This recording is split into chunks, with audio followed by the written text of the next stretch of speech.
Hey everybody, for those who don't know me, my name is Keshara Bynum. If this is your very first time tuning into my YouTube channel, I'll actually put a link in the description box that will lead you to my very first upload that explains the reason behind my weekly uploads. I use upload a lot, huh? Anyhow, um, I'm going to jump right into the discussion that I have today. And we're going to pick up where I left off last week about how to identify when there is actually pain. One of the ways you can identify that there is pain, well, another way you can identify that there's still pain lingering in you from a particular issue, because sometimes we think we got over some stuff and it's like, no, boo boo, you still need to work on it. But yeah, so another way you can identify that there's still pain is that you use that pain or that person as a cover up for your wrongdoing. And I'm gonna give you an example. So last week, I told you that my pain actually originated from my dad not being physically present in my life. And so that relationship or the lack thereof actually it had a impact on the relationships, the romantic relationships that I tried to develop with men, alongside the friendships that I actually tried to develop with women. And when these relationships would end sour, or I would just make poor decisions in the things that I did, you know what I mean? I would blame that, the reason I did that is because my dad went there to show me, or the reason I did that is because, I was longing for something that I never had. And while that may be true, like I know that the decisions that I made in regards to those relationships was an extension of the lack of a relationship that I had with my dad. I used it for a very long time as a cover up for what I did. And so what I did in those relationships. So I felt like, just in all honesty, I actually used those situations to validate what I was doing, and that's not right. The scripture that came to mind when I was actually thinking about this is in Genesis 3, when God had gave the commandment to Adam not to eat from a certain tree. However, we all may know the story where Eve was deceived by the serpent that tricked her into basically, like, take this tree. God know what's gonna happen if you eat from this tree. So that's why he don't want you to do it. Like, he tricked her into doing it. And so the Bible says that she ate the apple and then she gave it to Adam. So that means that Adam was there too. But when God came to Adam and asked him, why did you eat from this tree? He said, well, the woman you gave me, she gave it to me and I ate it. And then when God asked Eve, did she eat from the tree? She was like, but God, the devil, well, the serpent, he deceived me and then I ate from the tree. And what I'm saying is, they took ownership of the situation after, you know what I mean? Like, after they blamed it on somebody else. They didn't just come out and just ask this question, just say, yeah. That was the question he asked them, was a simple yes or no. But no, they wanted to point the finger at somebody else. They wanted to cover up and validate what they did by putting the blame on somebody else, which made it, in their eyes, it ain't as bad as you saying it is, God, because the only reason I did it is because somebody tricked me or somebody else led me to do it. And what I came to tell y'all is that it comes to a place in your life where you have to stop pointing the fingers. What I realized in my situation is that it was much easier for me to point my finger at my dad than to deal with the issue. And, dealing with the issue certainly is hard. There was a lot of tears. I shed a lot of tears. And to this day, I still shed tears about certain situations. But it came to a place where I said, God, you know what? I don't want to be the victim no more. And that's all I was doing. I was validating my wrongs by what he failed to do as a father, but I was allowing myself to be the victim. And if I'm the victim everywhere I go, then I can never be corrected, because hey, I'm the one that was done wrong. And so what I'm doing right now is right. It's okay. And that's not okay, y'all. I just want you to just know that no matter what the situation is, no matter how painful the situation is, I'm not saying that trying to minimize your pain, because I believe that we all experience pain in some area of our life. Like, nobody is perfect, and that's just a natural part of life. You know what I mean? But we can't allow this pain to become our crutch. We can't allow it to be. We can't just hide behind this. Nobody wants to deal with it, but truth of the matter is you have to deal with it. If you want, your life is not meant for you to live on your own. So if you come to a place where you become the victim and you okay with being a victim, then your life is no purpose for your living. You know what I mean? And I'm not trying to be mean about it, but that's the truth. I believe that God allowed me to even do this. Like, it's still stuff I'm still healing from this situation. But I believe that He's saying, you know what, Casherelle, you've been a victim a bit too long, or you've been holding on to this, the revelations that you got from this situation a bit too long. It's time for you to minister to somebody else in this situation.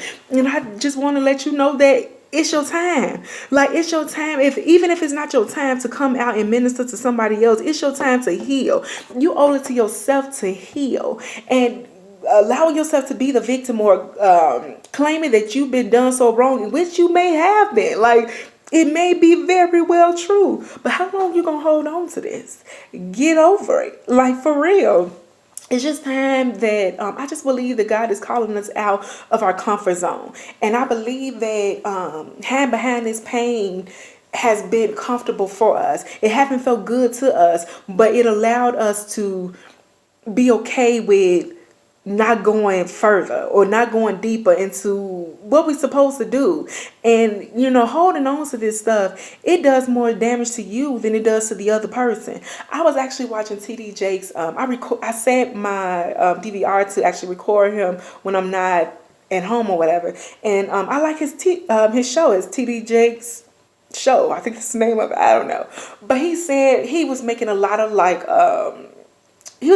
good points that I actually made like little the Instagram photos where I actually took his sayings and posted it as a picture. So you may see it on the my social media page as well. But one of the things that he stated is that he said unforgiveness is like drinking poison and hoping that and waiting for your enemy to die.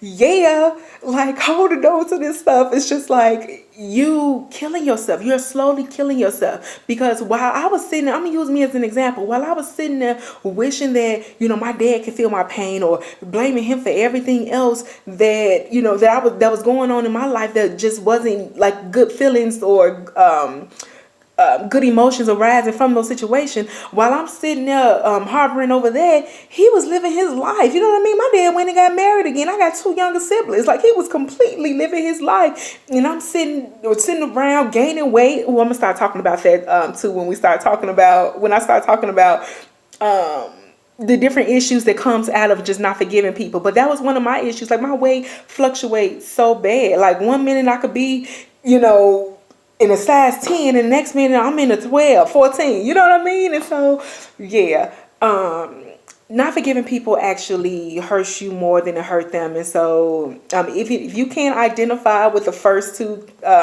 ways that I gave you to identify whether or not you have pain, there is surely more to come. But if nothing else, I want you to take from this particular upload is that you have to... I may not have brought forth something just yet that you feel like you're doing that you can be like, okay, I'm still pained about this situation.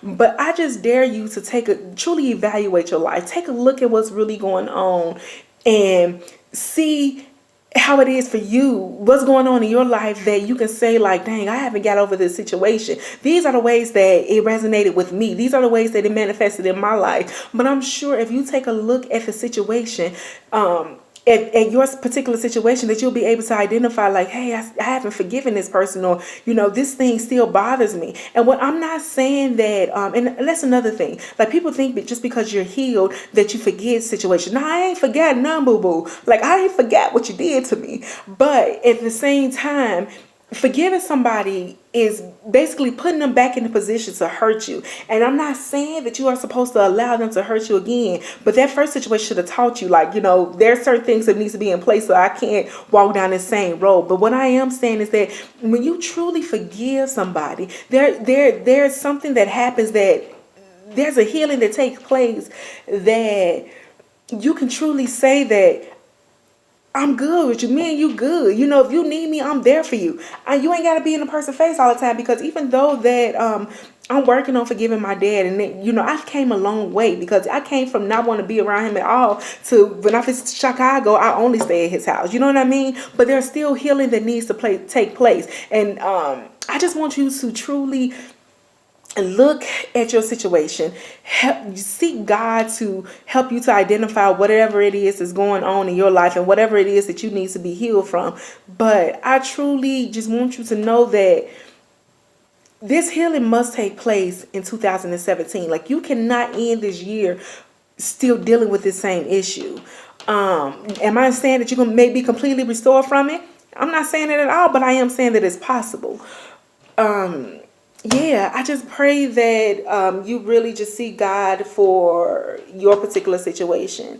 And I do look forward to coming back to you next week, where I'm going to discuss another way you can actually identify that the pain is still very present in your life. Like, subscribe, and share the channel. You can also find me on social media. I'm on Facebook at FromPainToHealing.com. I'm on Instagram at FromPainToHealing as well. And I have an email account, FromPainToHealing@gmail.com. And just a correction, that Facebook information is From Pain to Healing, just period. There's no .com. Yeah, comment below. I hope you enjoy it. I look forward to coming to you again next week. Have a great week. Ciao.